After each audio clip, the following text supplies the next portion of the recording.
మనందరికి తెలుసు 2020లో Indian army దాదాపు 89 మొబైల్ యాప్స్ ఫేస్బుక్ కావచ్చు, ఇన్స్టాగ్రామ్ కావచ్చు ఇమీడియట్గా డిలీట్ చేయాలని చెప్పి సోల్జర్స్కి, ఆఫీసర్స్కి చెప్పిందనమాట. అదేవిధంగా చైనాకు చెందిన రకరకాల యాప్స్ కూడా డిలీట్ చేయమని చెప్పింది. ఇప్పుడు ఈ పాలసీని కాస్త రివైజ్ చేస్తూ కొన్ని యాప్స్ని రిస్ట్రిక్టెడ్ యూస్తో అలో చేసుకోవచ్చని, కంటెంట్ ఎక్కువగా షేర్ చేయకుండా అలో చేసుకోవచ్చని కొత్త గైడ్లైన్స్ ఇచ్చింది Indian army. Army chief Upendra Dwivedi గారు కూడా ఈ విషయం గురించి మాట్లాడారు.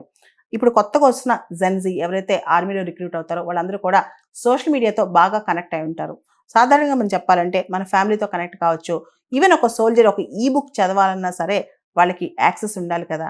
అయితే ఎంతవరకు యాక్సెస్ ఇవ్వాలి? ముఖ్యంగా సెన్సిటివ్ ఇన్ఫర్మేషన్ బయటకు వెళ్ళకుండా ఉంటాం. అదేవిధంగా హనీ ట్రాపింగ్కి గురవకుండా ఉంటాం. అంటే మనకు తెలుసు కదా, అమ్మాయిలతో చాట్లు, ముచ్చట్లు ఇవన్నీ చేస్తూ వాళ్ళు ఎక్కడున్నారో ఇన్ఫర్మేషన్ ఇవ్వటాలు, వీటన్నిటిని హనీ ట్రాపింగ్ అంటారు. అమ్మాయిలు ట్రాప్ చేస్తుంటారు ఒక్కోసారి సెన్సిటివ్ ఇన్ఫర్మేషన్ కోసం.